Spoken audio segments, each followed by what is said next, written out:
और अब वक्त हो गया है बिग एंड बोल्ड का, खबरों का roller coaster. Big and bold, आपके सरोकार की हर एक खबर आपके चहेते अंदाज में। नमस्कार, मैं हूं दिनेश गौतम। आपको धनतेरस की और आज से शुरू हो रहे दीपोत्सव की बहुत बहुत सारी शुभकामनाएं। सबसे पहले उन खबरों की तरफ आपको ले चलता हूं जिन पर आज खास तौर से तवज्जो रहेगी। सीएम योगी को मिला राम मंदिर प्राण प्रतिष्ठा समारोह का निमंत्रण। योगी बोले, धन्य हो गया जीवन। बिहार विधानसभा के बाहर आरक्षण के लड्डू पर घमासान भिड़ गए विधायक। कैसे निकला समाधान, आपके सामने होगा। कयामत का काउंटडाउन, गाजा में अब फाइनल राउंड। इजराइल हमास में छिड़े युद्ध की खबरें भी आपके सामने होंगी। और दीपावली की मिठाई से सावधान, असली नकली मावे की कैसे करें पहचान, ये भी आज आपके सामने एक महत्वपूर्ण टिप्स के तौर पर। पहले अहम खबर, बिहार के बेगूसराय में एक अपराधी की हत्या के बाद उसके समर्थकों ने जमकर उत्पात मचाया। उग्र भीड़ ने एक नर्सिंग होम में जमकर तोड़फोड़ की और उसे आग के हवाले कर दिया। यही नहीं, गुस्साए दबंगों ने इस प्राइवेट नर्सिंग होम के बाहर बनी झुग्गियों को भी आग के हवाले कर दिया, जिसके बाद इलाके में अफरा तफरी का माहौल बन गया। वारदात की सूचना पर पहुंची पुलिस ने मशक्कत के बाद आग पर काबू पाया। बताया जा रहा है कि चंदन कुमार रूपनगर के रिया नर्सिंग होम में इलाज के लिए पहुंचे थे, जिसके जहां बहस के बाद कुछ लोगों ने उनकी बेरहमी से हत्या कर दी, जिसके बाद चंदन कुमार के समर्थक भड़क गए और नर्सिंग होम को आग के हवाले कर दिया। और पटना की नागेश्वर कॉलोनी में उस वक्त हड़कंप मच गया जब एक रिहायशी बिल्डिंग में भीषण आग लग गई। बहुत जल्दी से विजुअल दिखाता हूं आपको। जिस बिल्डिंग में आग लगी उसके ग्राउंड फ्लोर पर कई दुकानें थीं, जबकि ऊपर के फ्लोर पर लोग भी रहते थे और बिल्डिंग में ही लड़कियों का एक हॉस्टल भी था। सकरी गली में बिल्डिंग होने की वजह से लोगों को रेस्क्यू करने में बड़ी मेहनत करनी पड़ी। ये गनीमत रही कि जब तक आग ने विकराल रूप लिया, बिल्डिंग से सभी लोगों को सुरक्षित बाहर निकाला जा चुका था। बाद में फायर ब्रिगेड ने आग पर काबू भी पा लिया। हालांकि ये पता नहीं चल पाया कि आग लगी किस वजह से। बिहार में शराबबंदी के बावजूद अवैध शराब का धंधा जमकर फल फूल रहा है। सिर्फ आसपास के इलाकों से ही नहीं, बल्कि हरियाणा तक से शराब अवैध रूप से बिहार पहुंचाई जा रही है। ऐसी एक अवैध शराब की खेप को प्रयागराज में यूपी एसटीएफ ने धर दबोचा। मुखबिर की सूचना पर जब एक ट्रक को रोका गया तो उसमें इतनी शराब मिली कि पुलिस के भी होश उड़ गए। इस शराब की कीमत करीब 1 करोड़ 35 लाख रुपए आंकी गई, जो कि हरियाणा से बिहार ले जाई जा रही थी। यूपी के गाजियाबाद से दर्दनाक और विचलित कर देने वाली तस्वीर सामने आई है, जहां एक युवक ने एक तरफा प्यार में फांसी लगाकर अपनी जान दे दी। मामला क्रॉसिंग रिपब्लिक इलाके का है। बताया जा रहा है कि युवक बीबीए का छात्र है। आत्महत्या से पहले युवक ने वीडियो में अपना मैसेज रिकॉर्ड किया, जिसमें उसने कहा कि तुम्हें लगता है कि मैं तुम्हें प्यार नहीं करता, मेरे पास प्यार को साबित करने के लिए और कोई रास्ता नहीं बचा है, लिहाजा मैं अपनी जान देकर अपने प्यार को साबित कर रहा हूं। आज हुई बारिश के बाद भले ही दिल्ली वासियों को प्रदूषण से कुछ राहत मिल गई हो, लेकिन दिल्ली एनसीआर के प्रदूषण पर हुई सुनवाई के दौरान सुप्रीम कोर्ट ने चिंता जताई। कोर्ट ने सख्त लहजे में कहा है कि हम लोगों को मरने के लिए नहीं छोड़ सकते। बैठकें हो रही हैं लेकिन जमीनी स्तर पर कुछ हासिल नहीं हो रहा। कोर्ट ने कहा कि मुख्य सचिव ठोस कदम उठाएं, नहीं तो कोर्ट में उन्हें पेश होना पड़ेगा। पराली में लगाई जा रही आग को रोकना होगा। पराली जलाने वालों पर केस दर्ज करना कोई समाधान नहीं है। कोर्ट ने केंद्र सरकार से पूछा कि क्या वो पराली को वैकल्पिक ईंधन बनाने वाली मशीनों के लिए 50% खर्च वहन करने के लिए तैयार है। दिल्ली एनसीआर में लगातार हो रही बारिश से फिलहाल प्रदूषण के मोर्चे पर कुछ राहत है, और इसीलिए कई बार लगता है कि दिल्ली में तो बस भगवान का ही भरोसा है। लेकिन खतरा अभी मंडरा रहा है। एयर क्वालिटी इंडेक्स अब भी डेंजर जोन में है। दिल्ली की एयर क्वालिटी में कुछ सुधार, और ये बारिश की वजह से हुआ है। आज राजधानी का AQI 283 है, जबकि कल AQI 433 था। दिल्ली के करीब नोएडा में भी कुछ राहत है। यहां कल के मुकाबले हवा कुछ सांस लेने लायक हुई है। एयर क्वालिटी इंडेक्स 353 से 251 पर आ गया है। गाजियाबाद में AQI कल 432 रिकॉर्ड किया गया था, आज 198 है। गुरुग्राम की हवा भी कुछ सांस लायक हुई है। आज यहां का AQI 276 रिकॉर्ड किया गया है, जो कल 452 पर था। फरीदाबाद में लगातार बारिश होती रही, जिससे एयर क्वालिटी इंडेक्स कुछ सुधरा। कल 326 के मुकाबले आज फरीदाबाद का AQI 268 रिकॉर्ड किया गया। लेकिन इन तमाम जगहों पर AQI देखते हुए ध्यान दीजिए, ये बहुत बुरे से कम बुरा हुआ है, क्योंकि 100 के भीतर ही एयर क्वालिटी इंडेक्स सेहत के लिए खिलवाड़ वाला नहीं होता, वरना ये तो जानलेवा प्रदूषण है। अगली अहम खबर की तरफ आपको लिए चलता हूं। एक तरफ दिल्ली में कल हुई बारिश के बाद प्रदूषण से राहत है, तो वहीं जम्मू कश्मीर में बर्फबारी के बाद पहाड़ी दर्रे बंद होने लगे। घाटी के सबसे मशहूर हिल स्टेशन गुलमर्ग में आज हुई ताजा बर्फबारी के बाद मौसम गुलजार हो गया। पहाड़, पेड़ पौधे, मकान, गाड़ियां सब कुछ बर्फ से ढके हुए नजर आए, जिसके बाद स्थानीय लोगों की परेशानी तो बढ़ गई, लेकिन सैलानियों के चेहरे खिल गए। गुलमर्ग समेत जम्मू कश्मीर के कई ऊंचाई वाले इलाकों में बर्फबारी हो रही है, तो वहीं जम्मू, सांबा, कठुआ, उधमपुर में बारिश का दौर जारी है, जिसके चलते पूरी घाटी में तापमान में गिरावट दर्ज की गई।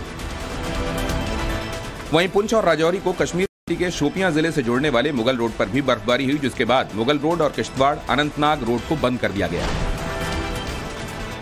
गुलमर्ग जैसा नजारा कश्मीर की गुरेज घाटी में भी देखने को मिला, जहां बर्फ की चादर से पूरा पहाड़ ढक गया। इलाके में हुई बर्फबारी के बाद गुरेज से बांदीपुरा जाने वाली सड़क बंद कर दी गई।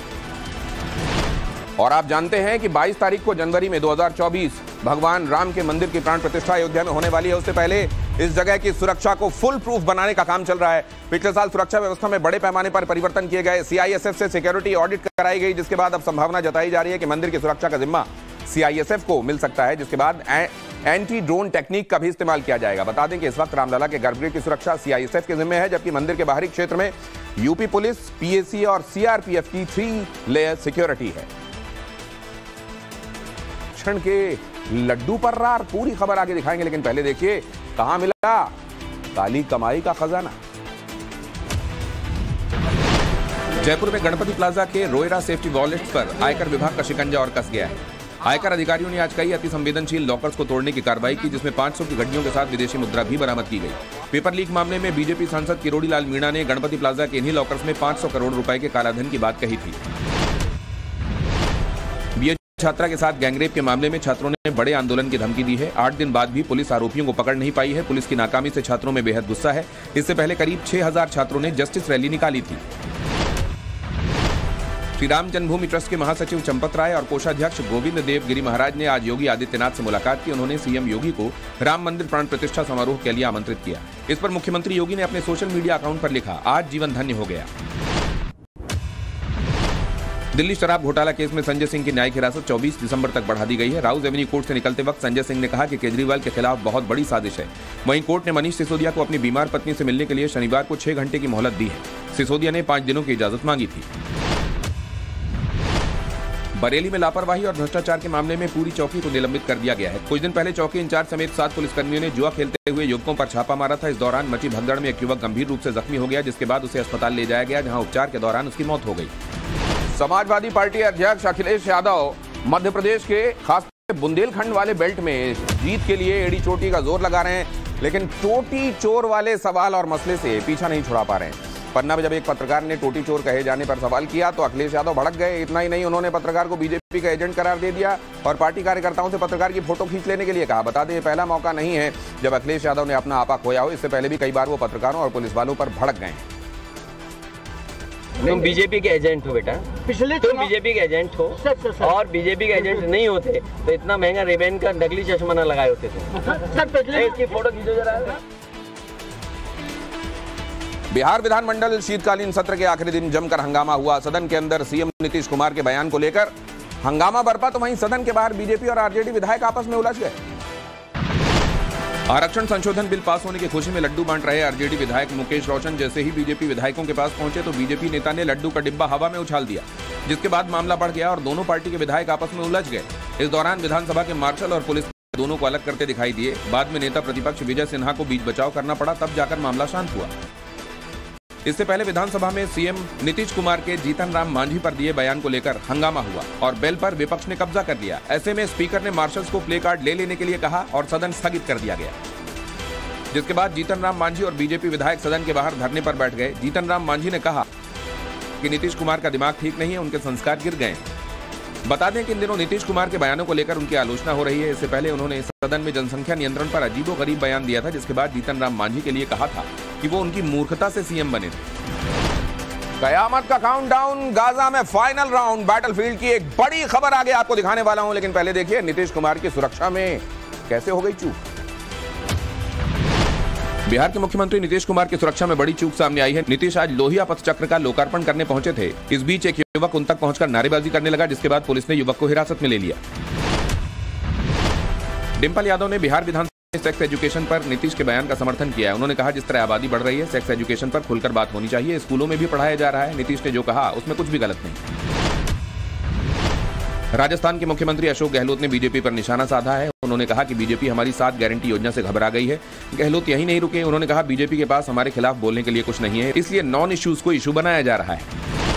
गणेश दीपावली के रंग में सज चुका है। बाजारों में रौनक है, मिठाइयों की दुकानों पर लोगों का तांता है। लेकिन अगर आप भी मिठाई लेने जा रहे हैं तो थोड़ा रुकिए।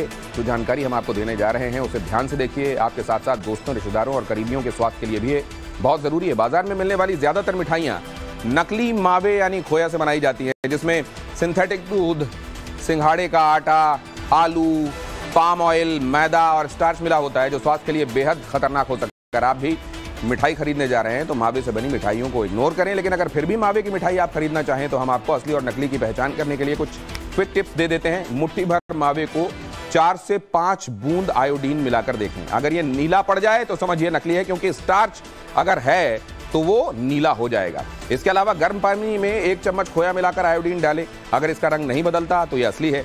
मावे को हाथ में लेकर रगड़ें, अगर ये हाथ में नहीं चिपका तो भी ये नकली है। एक पहचान ये भी है कि मावे को हाथ में लेकर आप इसको गोल बनाएं, अगर गोला फट जाता है, गोला नहीं बनता, तो ये मावा नकली है। इस तरीके से असली नकली की पहचान करें और त्योहार में बीमार पड़ने से बचें।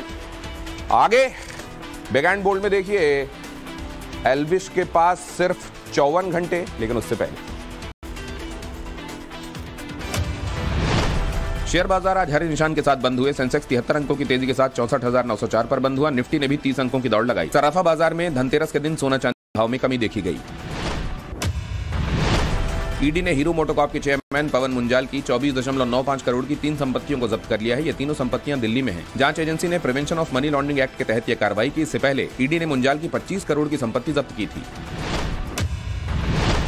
एप्पल के को फाउंडर को अस्पताल में दाखिल कराया गया है। मैक्सिको सिटी में अचानक तबीयत बिगड़ने के बाद उन्हें दाखिल कराया गया। 73 साल के स्टीव वॉजनियाक मैक्सिको में वर्ल्ड बिजनेस फोरम के कार्यक्रम में हिस्सा लेने पहुंचे थे। पास सिर्फ 54 घंटे। एल्विश यादव के पास सिर्फ 54 घंटे क्यों है, बल्कि उससे भी कम, क्योंकि एल्विश के राजदार राहुल ने एक एक करके एल्विश के राज पुलिस को बताने शुरू कर दिए हैं। तोते की तरह वो सब कुछ उगल रहा है। और अब नोएडा पुलिस अगले राउंड की तैयारी में। पुलिस एल्विश को किसी भी वक्त पूछताछ के लिए बुला सकती है। अगले 54 घंटे में एल्विश यादव इस केस में क्या होगा, पूरी डिटेल इस रिपोर्ट में मिले। लेकिन पहले एल्विश यादव का ये वीडियो देखिए। Good morning guys, welcome back to my blog. तबीयत थोड़ी डाउन है अपनी। एक खांसी खुशी के चक्कर में थोड़ा बुखार सर दर्द, ये सारी चीजें चलती रहे। मौसम चेंज हो रहा तो क्या एल्विश सचमुच बीमार है या बीमारी का बहाना बना रहा है? ये सवाल इसलिए क्योंकि जो एल्विश के पूछताछ वाले नोटिस पर बीमारी की स्क्रिप्ट पढ़ रहा है, खुद को बीमार बताकर पूछताछ से बच रहा है, वही एल्विश असलियत में क्या कर रहा है वह खुद देखिए। Very nice. Heads up display छोड़ो, भेड़ बकरी देखो। चलो जी, बहुत टाइम बाद अपनी गाड़ी हाथ में उठाई। सारी चीजें हैं मिक्स, बैलेंस्ड, तो बड़ा मजा आ रहा है। आगे अब जाम मिल जाएगा। वाह, उसके बारे में बता। कौन सी वाली? कौन सी वाली? जो दिन मिल वो कौन से नंबर वाली थी? वो सोनीपत वाली। भाई जी, हम चल पड़े। किधर जा रहे हैं? हम जा रहे हैं विष्णु भगवान जी के दर्शन करने।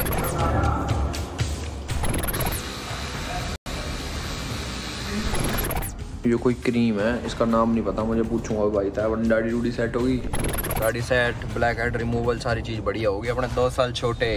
हमारा जो नया घर है ना, उसमें मंदिर बन रहा बहुत तगड़ा।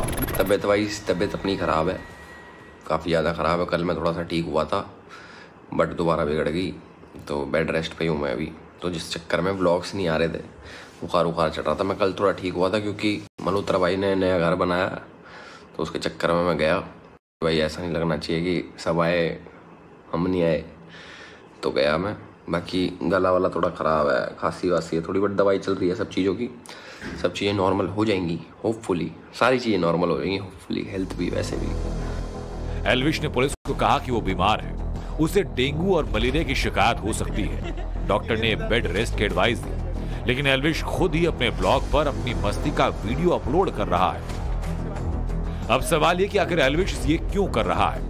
ये बात एल्विश जानता है कि अगर वो वीडियो सोशल मीडिया पर अपलोड करेगा तो वीडियो सर्कुलेट होगा, पुलिस भी इस वीडियो को देखेगी। क्योंकि नोएडा पुलिस एल्विश की हर हरकत पर नजर रख रही है, उसके हर सोशल मीडिया प्लेटफॉर्म को चेक कर रही है, एल्विश की एक एक एक्टिविटी मॉनिटर हो रही है। ऐसे में एल्विश ने यह रिस्क इसलिए लिया क्योंकि वो खुद को टेंशन फ्री दिखाना चाहता है। वो दुनिया की नजरों में खुद को बेकसूर साबित कर अपने लिए सपोर्ट जुटाना चाहता है।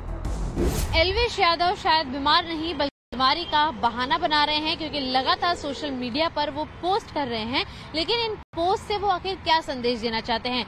सोशल मीडिया इंस्टाग्राम पर एल्विश ने, आप देख सकते हैं कि एक वीडियो साझा की है जिसमें वो गाना गाते हुए, ट्रैवल करते हुए, झूमते साफ तौर पर नजर आ रहे हैं। ये साफ बताता है कि एल्विश को पुलिस का कोई डर नहीं है, क्योंकि साफ तौर पर उन्हें भी ये पता है कि अगर वो सोशल मीडिया पर पोस्ट करेंगे तो पुलिस की नजर भी उस पर जरूर पहुंचेगी और शायद इन्हीं मैसेजेस के जरिए, सोशल मीडिया पोस्ट के जरिए वो सफाई देना चाहते हैं कि उन्होंने कोई भी गलत काम नहीं किया है। लेकिन एल्विश चाहे कुछ भी करे, वो पुलिस से बचने के लिए कितने भी हथकंडे अपना ले, पुलिस छोड़ने वाली नहीं। एल्विश केस में सच सामने आने का काउंटडाउन शुरू हो चुका है। बड़ी खबर किसी भी वक्त आ सकती है और अब एल्विश यादव के पास सिर्फ 54 घंटे का वक्त है। 54 घंटे का एल्विश यादव से कनेक्शन समझिए। पुलिस को नोएडा कोबरा कांड के 5 आरोपियों की रिमांड मिल चुकी है। इन आरोपियों में राहुल का नाम भी शामिल है, वही राहुल जिसे एल्विश का सबसे बड़ा राजदार बताया जा रहा है। नोएडा पुलिस को आरोपियों की रिमांड 54 घंटे के लिए मिली है। अब नोएडा पुलिस इन 54 घंटों में इस केस को सॉल्व करने की कोशिश में है। 54 घंटों में Noida police back to back action लेगी। 54 घंटों में कोबरा कांड में बहुत कुछ होने वाला है। नोएडा कोबरा कांड के 5 आरोपियों से पूछताछ शुरू हो चुकी है। सभी आरोपियों से किसी सीक्रेट लोकेशन पर इंटरोगेशन हो रही है। 5 आरोपियों से पहले अलग अलग पूछताछ, उसके बाद आमने सामने बैठाकर सवाल जवाब होंगे। आरोपियों को नोएडा और गुरुग्राम के केस से जुड़ी लोकेशंस पर लेकर जाया जाएगा। पुलिस स्टिंग का रिक्रिएशन करवा सकती है। केस से जुड़े दूसरे आरोपी से भी इन 54 घंटे में पूछताछ होगी।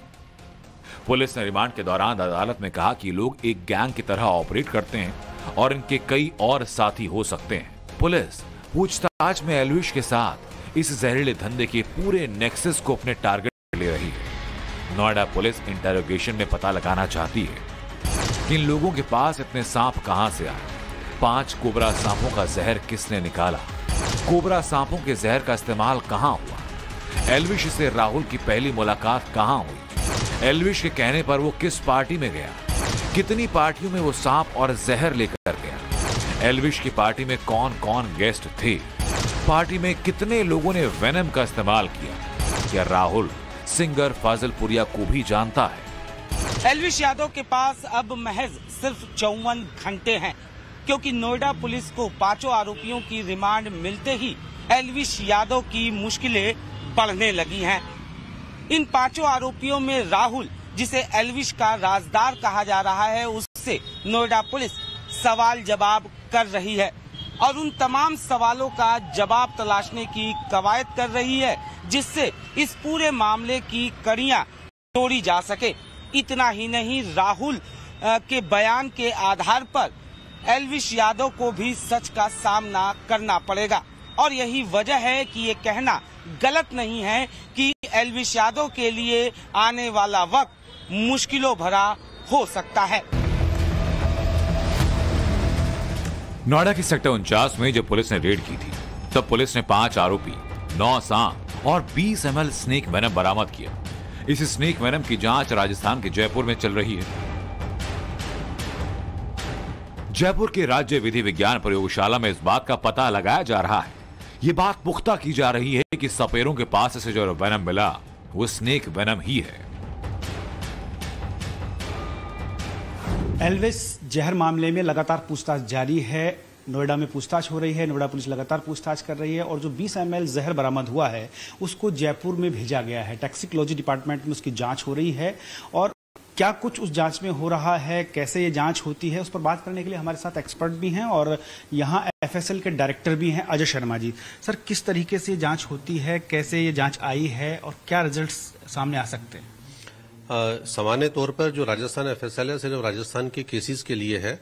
ये एक पर्टिकुलर केस ऐसा है कि इसकी जांच, जहर की, सांप के जहर की जांच नॉर्दर्न बेल्ट में सिर्फ राजस्थान FSL करती है। इसी वजह से, इसी कारण से ये जांच का हमारे पास फॉरवर्ड की गई थी। नोएडा पुलिस ने हमें फॉरवर्ड करी है।